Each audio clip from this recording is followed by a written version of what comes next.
Okay, right now we're going to focus on foam rolling the TFL, which is the tensor fasciae latae, which lies right in the corner of your hip. It's a very small muscle, and it can be a little challenging to find when you're first learning it. So I'm going to do my best to support you in finding a good position to help you get there quick.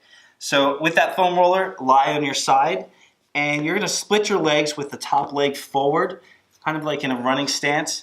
And then I'm going to have you just roll your hips forward and back a little bit until you find that position. Remember, it's just in the corner of the hip and it's a very small muscle.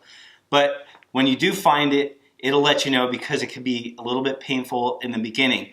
And remember, if that pain gets above a 7 on a pain scale of 1 to 10, then you got to back off just a little bit by pushing off your forearm or your feet, doing whatever you can so that your nervous system can relax. And once you find it, then you stay on that spot till the pain subsides 50%. Now, an alternative, if you're having trouble with the foam roller, is that you can use a yoga block along with a lacrosse ball, and that's a little bit more pinpoint, but you'll find it quick. So you're gonna put that that hip right on top of the lacrosse ball, and right away I found it, and I'm gonna stay on that spot.